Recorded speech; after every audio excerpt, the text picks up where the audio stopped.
Okay, ready to ditch those generic to-do lists and really unlock Yeah, a whole new level of productivity. absolutely. We're diving deep into how to multiply your time, Multiply your time. think long-term, Yes. and escape those dopamine traps that keep us busy but not truly effective. It's incredible how much our perception of time shapes our actions. Mm, We'll unpack research okay. showing that external events, Like what? like winning the lottery, Winning the lottery. don't have the lasting impact on happiness Hmm.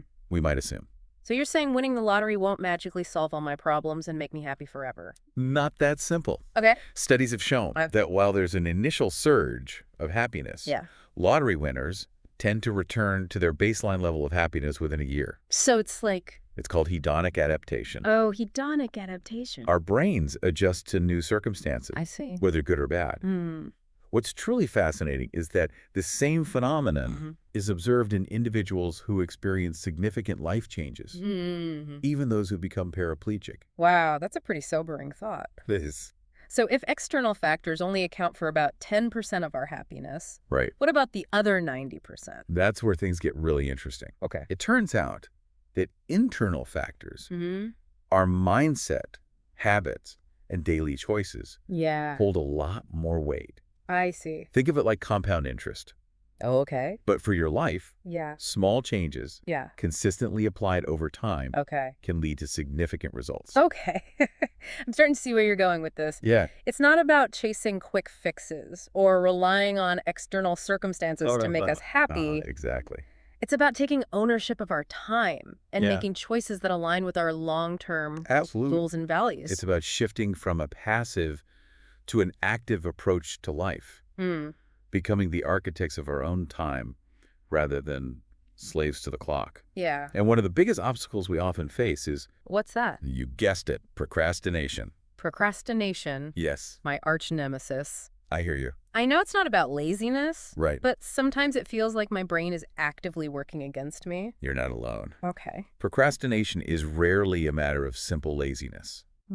Is often rooted in deeper psychological mechanisms like fear, Okay. lack of clarity, or even feeling overwhelmed. Yeah. And one of those common culprits is a lack of clarity around our goals and tasks. Okay, so if I'm procrastinating on a project, Right? it might be because I haven't clearly defined what I'm actually trying to achieve. Precisely. Okay. Without a clear destination in mind, Yeah. it's easy to lose motivation and get sidetracked. It's like setting off on a journey without a map or a compass. Yeah, You might wander aimlessly, I see. but you're unlikely to reach your desired destination. So step one is to get crystal clear on the why behind the task. Exactly. What's the bigger picture? How does this project contribute to my overall goals or values? And once you have that strong why established, the next step is to break down the project into smaller, more manageable steps. Okay, so instead of feeling overwhelmed by a massive amorphous project, Yeah, I can chunk it down into smaller, more digestible pieces. exactly. Okay. This not only makes the task feel less daunting, Yeah. but it also provides a sense of accomplishment. Okay. As you complete each step, I see. you're building momentum, Yeah. which in turn can fuel further motivation. I can see how that would work. Right. It's like climbing a mountain. If you focus solely on the summit, it Yeah. can feel impossibly far away. Yeah, But if you break it down into smaller base camps along the way, exactly. it feels much more achievable. That's a great analogy. And the final element of clarity is knowing how to approach the task effectively. Right.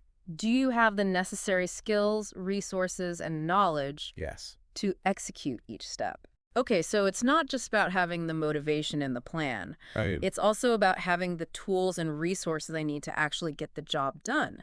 If you're missing a key piece of information or lack a crucial skill, Yeah. it can lead to frustration and procrastination. It's like trying to bake a cake without a recipe or an oven. Exactly. You might have all the ingredients and the motivation, Right. but without the right tools and knowledge, Yeah. you're setting yourself up for failure. So when you find yourself procrastinating, Yeah. take a step back and assess. Do you have a clear why, a well-defined plan, and the necessary resources to execute each step? Okay. If not, Yeah. that's where you need to start. This is already giving me a new perspective on how to approach those tasks I've been putting off. Good, good. But what about the times when we know exactly what to do? Yeah. We have all the resources, but we Right. still can't seem to get started. That's where insufficient awareness comes into play. Okay. Often. Yeah. We fall into the trap of the motivation myth, Oh, the motivation myth. believing that we need to feel a surge of inspiration Yeah. before taking action. Oh, I'm definitely guilty of this. Yeah. Waiting for that magical burst of energy or enthusiasm before tackling a big project. The truth is, Hmm. action often precedes motivation Oh, really? by simply starting. Okay. Even if it's just for 5 minutes, Yeah. we trigger a cascade of positive reinforcement that can lead to increased motivation and momentum. So you're saying that instead of waiting for motivation to strike, Right. I should just dive in and start, Yeah. even if it's just a small step. Exactly. The act of taking action can spark motivation, which in turn fuels further action, Yeah. creating a positive feedback loop. That makes sense. Right. It's like overcoming inertia. Yeah. Once you get the ball rolling, it's easier to keep it moving. Precisely. And the more we repeat these actions, Right. the easier they become, eventually turning into habits that require less and less willpower. You got it. Okay, so we're tackling procrastination by clarifying our goals, Yes. breaking tasks down, and understanding that action often creates motivation. Precisely. What other time-bending secrets do you have up your sleeve? Well, this might sound a bit out there, Okay. but let's talk about time travel. Time travel. Yes. Hold on, are we getting into some Back to the Future territory here? Not quite. Okay. I'm talking about how we use our past and future Yeah. to shape our present actions. Okay. I'm intrigued. Tell me more. Our past experiences and future aspirations Yeah. can either empower us or hold us back. Okay. Dwelling on past mistakes can drain our energy and create self-doubt, Yeah. while worrying about the future can paralyze us with anxiety.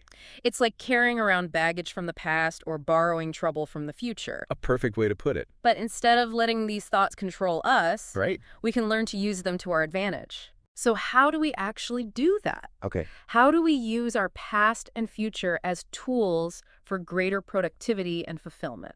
When it comes to the past, focus on your accomplishments. Okay. The times you overcame challenges, Yeah. the moments you surprised yourself with your resilience and strength. It's like creating a highlight reel of our past successes Precise. to remind ourselves of what we're capable of. By revisiting those moments of triumph, Oh. we can boost our confidence Yeah. and remind ourselves that we've overcome obstacles before and we can do it again. Okay, so instead of dwelling on the past, we're using it as fuel to propel us forward. Right. What about the future? When it comes to the future, use visualization to your advantage. Visualization. Imagine yourself achieving your goals, Yeah. experiencing the emotions associated with success, Okay. and feeling the sense of accomplishment that comes with realizing your aspirations. So it's like creating a mental movie of the future we want to create, immersing ourselves in the sights, sounds, and feelings of success. And by doing so, Okay. we're not just passively dreaming. Yeah. We're actively shaping our neural pathways, priming our brains for success. Oh, I see. We're bringing those positive emotions into the present, Okay. fueling our motivation and actions. Wow, this is powerful stuff. It is. So we're using the past to empower us, the future to inspire us, Right. all while staying grounded in the present moment. Exactly. And by mastering these techniques, Right. we can start to break free from the limitations of our perceived time and unlock a whole new level of productivity and Yes. fulfillment. And that's just the beginning. This is giving me a lot to think about. Yeah. But before we jump ahead too far, Okay. I'm curious about something we touched on earlier. The idea of our brains being wired for negativity. Ah, yes. If we're hardwired to focus on the negative, Okay. how do we shift that mindset? It's true that our brains have a negativity bias, which stems from our evolutionary past Okay. for our ancestors. Yeah.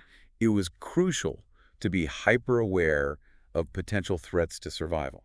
So those saber-toothed tigers lurking in the shadows. Exactly. Our brains evolved to spot them first Yeah. and ask questions later. But in today's world, this negativity bias Yeah. can lead to unnecessary stress, anxiety, Okay. and a tendency to focus on what's wrong instead of what's right.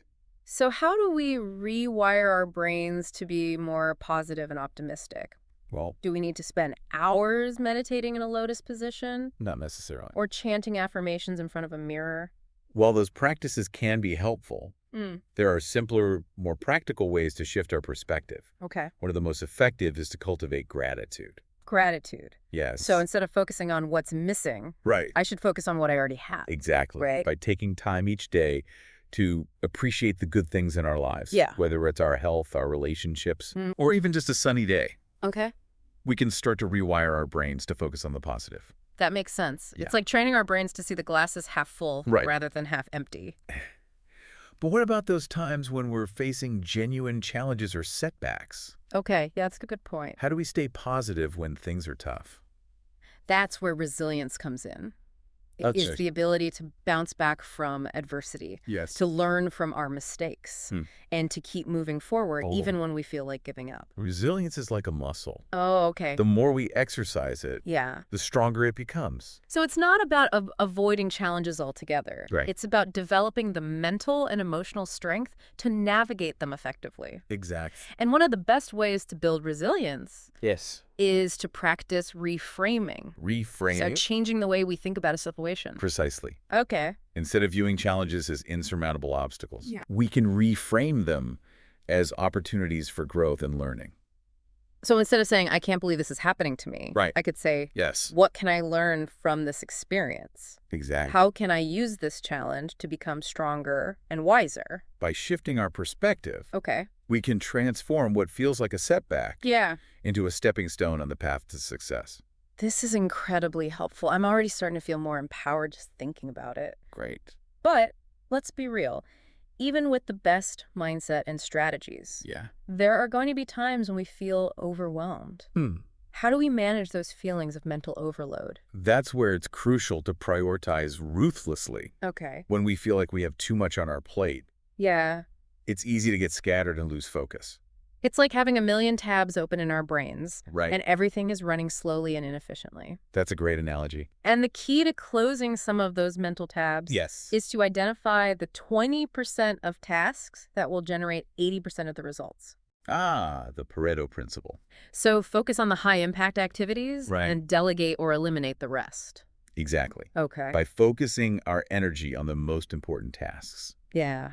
we can maximize our impact and reduce feelings of overwhelm. This is already making my brain feel less cluttered. Good. But how do we actually identify those high-impact tasks? Hmm. Do we need some fancy algorithm or a team of productivity consultants? It's actually much simpler than that. Okay. Start by asking yourself, if I can only accomplish 3 things today, Yeah.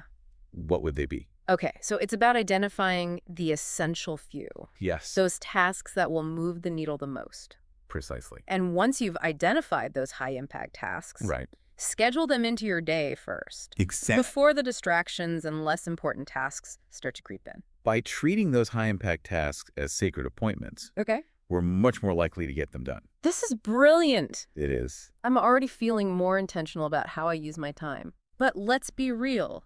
Even with the best intentions, Yeah. there are going to be times when we get sidetracked or derailed. Right? How do we get back on track when we find ourselves slipping into those unproductive patterns? That's where self-awareness and accountability come in. Okay. By tracking our time, Yeah. reflecting on our habits, and even enlisting the support of an accountability partner, Okay. we can stay on course and make adjustments as needed. So it's not about being perfect. Right. It's about being mindful of our choices Yes. and making course corrections when necessary. Mastering time is a journey, not a destination. It's about continually refining our approach, Okay. experimenting with new strategies, Yeah. and finding what works best for us. This has been incredibly insightful. Good. I'm already starting to feel more empowered and in control of my time. Great. But before we wrap up part 1, Okay. I'm curious about something we briefly mentioned earlier. Mm. The idea of systems. You mentioned that most productivity systems fail Right. because they don't address the underlying psychology. Yes. What kind of systems are you talking about? And how do we create ones that actually work? That's a great question, Okay. and one we'll dive deeper into in part 2. All right. We'll explore specific systems for managing our time, energy, and attention. Okay. But for now, Yeah. the key takeaway is that any system we implement should be tailored to our individual needs, preferences, and work styles. So it's not about finding a one-size-fits-all solution. Right. It's about creating a system that works for us, Exactly. not against us. And in part 2, we'll explore how to do just that. I can't wait. Yeah. This deep dive has been a total game changer. Good. I'm already feeling more intentional about how I use my time. Great. And I'm excited to learn even more strategies for maximizing my productivity and fulfillment. Looking forward to it. Oh, how about for more time-bending wisdom? In part 1, Yes. we explored some pretty mind-blowing concepts. Right. How our brains are wired, the myth of motivation, Yeah. and using our past and future to empower our present. We laid a solid foundation. Now let's get even more practical. Right. We'll delve into strategies for making every single day Yeah. count towards those long-term goals. Because honestly, sometimes the days feel like a blur. I wake up, Yeah. get sucked into the vortex of emails and to-dos, Right. and suddenly it's bedtime again. I hear you. Where's the time for those bigger aspirations? That's the default mode for many of us. Okay. But imagine treating each day as a micro-life, a chance to start fresh, A micro life. and intentionally choose where your energy goes. I like that.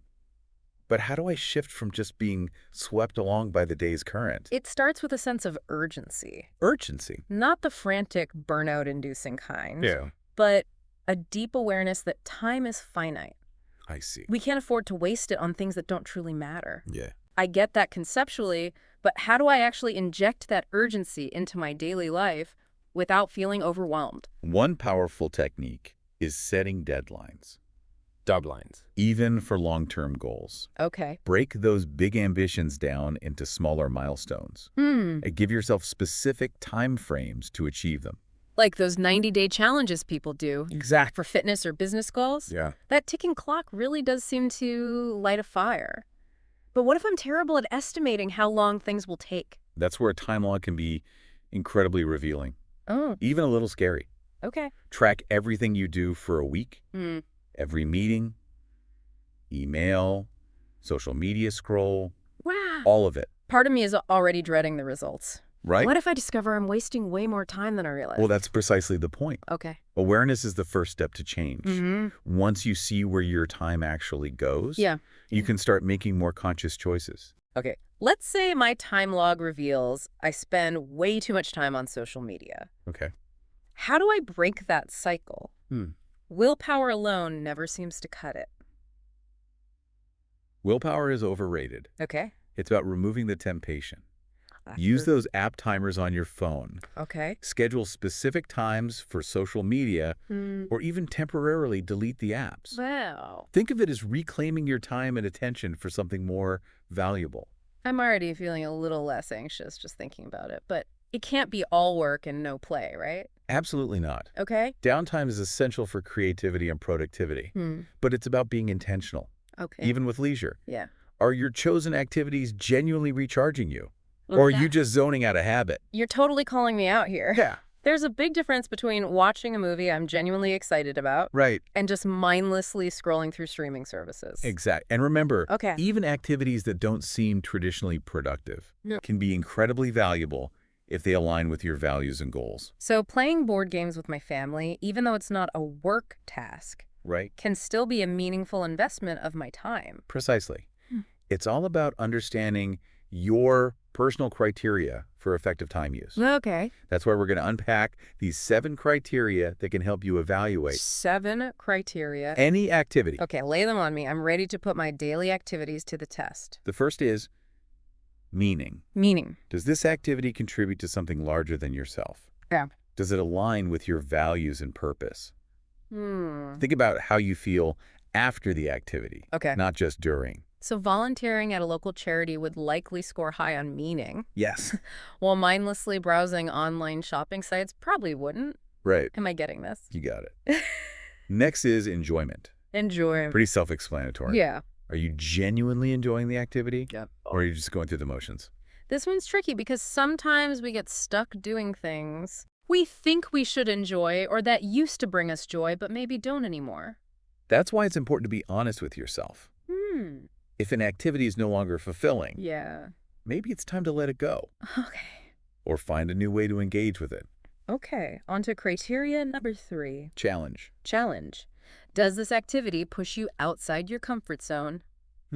Does it help you grow? Okay. learn new skills, Yeah. or expand your perspectives. So taking that online coding class would be a challenge Right. while rewatching the same TV show for the 10th time. Yeah, Probably wouldn't, right? exactly. Okay. Now, think about memorability. Memorability. Will this activity create lasting memories that you'll cherish years from now? Okay. Or will it just fade into the background noise of your day? So a family vacation is likely to be more memorable Right. than, say, an hour spent scrolling through social media. You're getting it. Okay. Now, the next three criteria Yeah. are more specific to work or study-related activities. First, consider self-worth. Self-worth. Does this activity make you feel good about yourself? Okay. Boost your confidence? Yeah. Or contribute to a sense of accomplishment? Okay, so completing a challenging work project would likely enhance self-worth, Yes. while procrastinating on it would probably have the opposite effect. Precisely. Next up is effectiveness. Effectiveness. Is this activity the most efficient way to achieve your desired outcome? Okay. Are you using your skills and resources wisely, Yeah. or is there a better way to approach this? So if I'm trying to learn a new language using a structured online course, Right. would be more effective than just passively watching foreign films. You got it. And finally, consider whether the activity is health enhancing. Health enhancing. Does it support your physical and mental well-being? Uh, Or does it deplete your energy okay. and leave you feeling drained? Okay, so going for a walk in nature would be health enhancing, Right. while staying up all night working on a stressful project would not. Yeah. Am I on the right track? You're nailing it. Remember, Okay. not every activity needs to meet all 7 criteria, Yeah. but this framework can help you make more conscious choices about how you spend your time. This is a great way to evaluate how I'm spending my time. I'm realizing that some activities I thought were productive might not be as valuable as I thought. But even with this new awareness, there's still that feeling of being pulled in a million directions. Right. How do we actually focus amidst the chaos of daily life? Ah, yes, the constant struggle for focus. Yeah. That's where the concept of borrowing time comes in. Borrowing time. We all have 24 hours in a day, but we can tap into the time and resources of others Okay. through delegation and strategic help-seeking. Wait, asking for help can save time? It can. My brain is wired to see it as a weakness. Like, I should be able to handle everything myself. That's a common misconception. Delegating tasks that others can do more efficiently Yeah. frees up your time and energy for your highest value contributions. Okay, that makes sense. If I'm terrible at bookkeeping, Right. but great at marketing, Yeah. makes sense to hire a bookkeeper and focus on the marketing that brings in revenue. Leverage your strengths and use others' expertise to amplify your impact. Okay, this is shifting my perspective. Good. It's like building a team, even if it's just a few freelancers to help me achieve my goals more effectively. Exactly. And remember, Okay. this applies to your personal life too. Hmm. Asking for help with childcare errands Okay. or anything that's draining your mental bandwidth Yeah. can free up time for things you truly enjoy. So asking my partner to handle dinner one night a week Right. so I can work on a personal project isn't selfish. It's strategic time management. You got it. And don't underestimate your network's power. Build a skills inventory of your friends, family, and colleagues to identify who to turn to for specific needs. It's like having a personal Rolodex of experts. Brilliant. Yeah. But what about that feeling that I should be doing more, achieving more? There's never enough time. That's where we shift from doing more Yeah. to doing the right things Okay. more effectively. I like it. This is where mastering focus becomes crucial. Okay, let's talk focus. I'm constantly bombarded with distractions. Yeah. Emails, social media, the news. My attention span feels like a goldfish in a blender. Welcome to the modern world. Right. But remember, focus is like a muscle. Okay. The more we exercise it, Yeah. the stronger it gets. So how do we build those focus muscles? Meditation retreats, brain training apps, spill the secrets. Well, those can be helpful. Okay. The most powerful tool is simply practicing focused work consistently. Consistent. Remember that 45-minute block we talked about earlier? Right. Dedicating 45 minutes each day to deep work on our most important task. Exactly. I'm starting to see how all these pieces fit together. By creating a distraction-free environment and committing to that block of focused time, Yeah. we send our brains a powerful message. Yeah. This is what matters right now. But how do we avoid getting derailed by those urgent but not important tasks that Right. always seem to pop up? That's where the CEO-employee system CEO-employee system. can be incredibly helpful. Right. It's a way to organize your mental processes for greater efficiency. Wait, are we running a business in our minds now? I'm not sure I'm ready to be a CEO just yet. Think of it as a metaphor. Okay. The CEO is the visionary, Okay. setting long-term goals and strategies. Okay, the CEO is all about the big picture. Right. What about the COO? The COO is the optimizer, figuring out the most effective systems and processes to achieve those goals. So the COO is all about streamlining and efficiency. Right. And where does the employee fit in? The employee is the one who executes the tasks, Okay. following the CEO's vision and the COO's systems. Okay, I'm starting to see how this works. I'm the CEO of my own life, setting the vision and goals. Yeah. I'm also the COO, Right. figuring out the best ways to get things done. Exactly. And I'm the employee actually doing the work. You got it. It's like a mental hierarchy. By assigning these roles to different parts of your thinking process, you create clarity and reduce overwhelm. I'm already feeling more organized just thinking about it. Good. This brings me back to something we talked about earlier. Okay. The idea of disconnecting time from money. Yes. It's a concept I'm still wrapping my head around. Right. How do we actually break free from that cycle of trading our hours for a paycheck? It starts with understanding that time leverage comes in several forms. We can leverage other people's time, money, and even knowledge to create assets that work for us. I see. Even while we sleep. Okay, that sounds like the dream. Passive income freedom, the whole shebang. But how do we actually make that happen? We've already touched on some examples. Okay. Like writing a book, creating an online course, or building a YouTube channel that generates ad revenue. Okay. But it's not just about those big creative endeavors. So for those of us who aren't entrepreneurs or content creators, are there other ways to leverage time? Absolutely. You can leverage other people's time by hiring freelancers or virtual assistants to handle tasks you're not good at or don't enjoy. So even if I'm not building a business, I can still use delegation to free up my time for things that are more important or enjoyable? And you can leverage other people's money by investing wisely. Instead of spending every dollar you earn, put some of it to work for you through stocks, bonds, or real estate. Okay. So even small amounts of money invested consistently can create more financial freedom down the road. Exactly. Potentially allowing me to work less or retire earlier. And don't underestimate the power of leveraging other people's knowledge. Read books, take courses, attend workshops, absorb information that can help you become more efficient, solve problems more effectively, or even create new income streams. It's like standing on the shoulders of giants, using the collective wisdom and experience of others. You got it? To accelerate our own growth. And remember, leverage isn't just about financial gain. It's about amplifying your impact. Achieving more with less effort. And ultimately, creating a life that's aligned with your values and goals. This is mind-blowing. It's like we're shifting from being slaves to the clock to becoming masters of our time. Yes. Using it to create the life we want.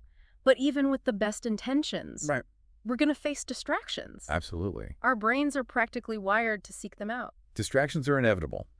But we can learn to manage them more effectively. So what's the secret weapon in the battle against distractions? Is it all about willpower? Or are there other strategies we can use? Willpower alone rarely works. The most powerful weapon is understanding the different types of distractions we face and developing strategies to combat each one. I'm intrigued.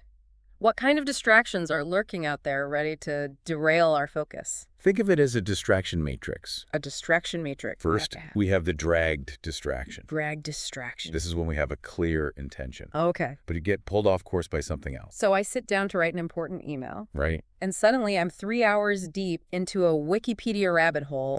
About the history of cheese making. It's the one more thing syndrome that can lead us down a path of unintentional time wasting. So how do we avoid getting dragged down those rabbit holes? By setting clear boundaries and sticking to them. Use website blockers. Limit your time on certain apps and be mindful of those just one more moments. It's like creating a fence around our focus to keep those distractions at bay. What's the next type of distraction? Okay. The interrupted distraction. Interrupted distraction. This is the constant barrage of notifications, emails, messages, and demands that fragment our attention. No, this is my life. It's like my brain is a pinball machine constantly being pinged by new inputs. The key here is to create pockets of uninterrupted time. Okay. Turn off notifications, close unnecessary tabs, and let people know that you're unavailable for a specific period. It's like putting a do not disturb sign on our brains. Right. Okay, what's next in the distraction matrix? The seduced distraction. Seduced distraction. This is when we get lured away from our important tasks. Okay. By activities that feel good, but don't actually move us closer to our goals. I'm a master of this one. It's like my brain is a sugar addict, constantly seeking that dopamine hit from social media or anything that provides instant gratification. The key here is to be aware of those feel-good tasks. Okay. And ask yourself, is this truly serving me, or is it just a way to avoid the hard work? It's like those moments when I clean my entire house instead of working on that challenging project. Right. I feel productive, but I'm really just procrastinating. Exactly. Yeah. By recognizing those patterns, we can start making more conscious choices about how we spend our time and energy. Okay, so we've got dragged, interrupted, seduced. Right. What's the final boss of the distraction matrix? The fooled distraction. Fooled distraction. This is when we fall prey to the myth of multitasking. Multitasking. Believing we can do multiple things at once. Okay. Without sacrificing quality or efficiency. Oh, I used to pride myself on my multitasking abilities. But now I realize it was just creating a lot of half-finished tasks. Right. And scattered attention. The research is clear. Okay. Multitasking is a myth. Oh, wow. Our brains aren't designed to handle multiple complex tasks simultaneously. So when we try to do it all, we end up doing nothing well. Precisely. Instead, focus on single tasking. Giving each task your full attention before moving on to the next. It's like that saying, if you chase 2 rabbits, you'll catch neither. Exactly. So focus on 1 rabbit at a time. Got it. By understanding these 4 types of distractions, we can start building strategies to combat them and reclaim our focus. This is all incredibly helpful. Good. But I have to admit, I'm still struggling with the idea of giving up certain activities. Yeah. Even if they're not the best use of my time. That's understandable. Okay. Change can be challenging. But remember, it's not about deprivation. Okay. It's about redirection. So instead of thinking about giving up social media entirely, I could reframe it as choosing to spend that time reading a book or connecting with a friend. Exactly. It's about shifting your perspective from scarcity to abundance. Okay. You have more time and energy than you realize. It's just about using them wisely. This is already making me feel more empowered. So we're mastering focus, delegating strategically, organizing our minds, and combating distractions. Precisely. Is there anything else we need to know to truly unlock the time-bending power we've been talking about? In part 3, we'll explore the surprising power of storing time. Storing time? How even small actions can compound into massive results over the long term. And the importance of continually refining our approach to time management. This deep dive has been a total game changer. I can't wait to learn more in part 3. Looking forward to it. All right, we're back for the final part of our deep dive into mastering time. My brain is buzzing with new ideas, and I'm ready to put these time-bending strategies into action. Excellent. In this last part, we'll explore how to amplify the impact of your time even further. We've talked about focused delegation and organizing our minds for peak efficiency, but there's one more powerful concept to unpack. Okay. Storing time. Storing time. Okay, now you've really piqued my curiosity. I thought time was this constantly slipping away thing we could never get back. Are we talking about some kind of time turner magic here? Not quite as magical as a time turner, but the concept is just as powerful. We can't literally store hours in a jar for later use, but we can make choices today that create more time and freedom in the future. Think of it as an investment, just like we discussed earlier. So we're talking about investing in things that will ultimately save us time down the road. Give me some concrete examples. Absolutely. Yeah. One way to store time is through automation. Automation. Think about those repetitive tasks that drain your energy and eat up your day. Paying bills, scheduling appointments, managing email. Oh, yeah, those. By automating these processes, you're essentially buying back hours that you can then invest in more meaningful activities. Okay, I'm starting to see the possibilities here. So instead of manually paying each bill every month, I could set up automatic payments and free up that mental space for something more creative or strategic. Exactly. And it's not just about financial tasks. You can automate social media posts, schedule blog articles to publish in advance, even create email sequences that nurture leads while you sleep. Wow. The key is to identify those repetitive tasks that can be offloaded to technology, freeing up your time and energy for the things that require your unique human touch. This is a game changer. I'm already feeling lighter just thinking about all the tasks I could automate, but let's be real, not everything can be automated, right? There are still those tasks that require our personal attention and expertise. Absolutely. And that's where another form of storing time comes into play. Okay, what's that? Skill development. Skill development. Investing time in learning a new skill might feel like a burden now, but it can lead to greater efficiency, new career opportunities, or even just the satisfaction of mastering something new. Okay, I'm intrigued. But how exactly does learning a new skill translate into stored time? Think about it this way. The more skilled you become at something, the less time it takes you to do it. And the faster you can complete a task, the more time you have for other things. It's all about increasing your efficiency and effectiveness. So if I'm constantly struggling to format documents in a particular software program, Right. taking a course on that software could save me hours of frustration and wasted time in the long run. Exactly. Or if you're always feeling overwhelmed by your inbox, learning email management techniques could help you streamline your workflow and reclaim hours each week. Hmm. It's about investing time now to save time later. This is starting to make a lot of sense. It's not just about the immediate gratification of checking things off our to-do list. It's about making strategic investments in our future selves, creating more time and freedom down the road. Precisely.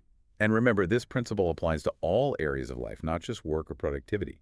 Investing time in building strong relationships, nurturing your health, or pursuing hobbies that bring you joy can all contribute to a richer, more fulfilling life in the long run. This is really shifting my perspective. It's not just about being busy. It's about being intentional and making choices that align with our long-term goals and values. Exactly. This brings us back to the idea of disconnecting time from money, which we touched on earlier. Hmm. It's a concept that can feel really liberating, especially in a society that often equates our worth with our productivity. Yeah, that whole time as money mentality can be pretty exhausting. But how do we actually break free from that cycle?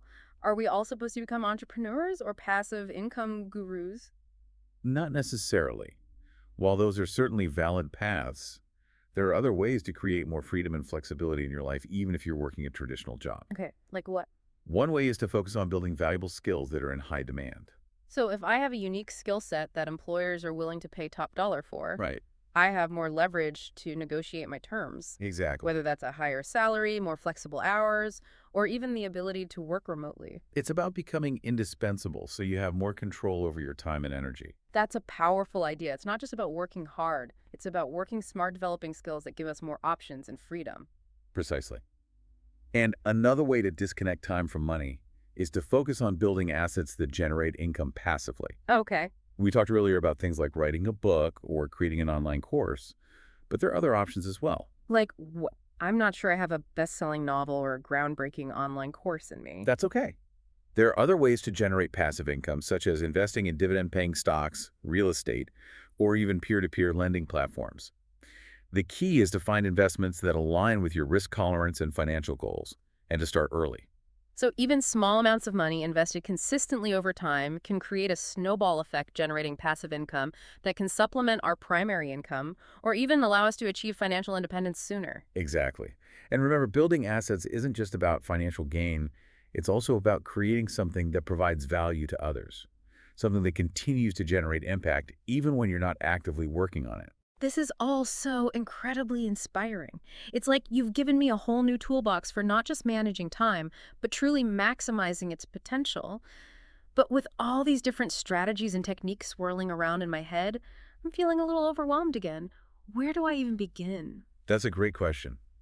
And the answer is surprisingly simple. Okay, Start with just one thing. just one thing. Pick one strategy we've discussed today that resonates with you and commit to implementing it for the next week. So don't try to do everything at once. Just focus on one small change and see how it impacts my life. Exactly. It could be something as simple as dedicating 45 minutes each day to focused work, automating one repetitive task, or investing a small amount of money each month. The key is to take consistent action and build momentum. This makes so much sense. It's not about making radical changes overnight. It's about taking small, consistent steps in the right direction. And remember, mastering time is a journey, not a destination. There will be bumps along the way days when you feel like you're back to square one. But the important thing is to keep learning, keep experimenting, and keep refining your approach. This deep dive has been a total game changer. I'm feeling more empowered and intentional about how I use my time, and I'm excited to put these strategies into practice. Thank you for sharing your wisdom and insights. My pleasure. Remember, time is your most valuable asset, and you have the power to shape how you use it. Don't just manage your time, become a master of it.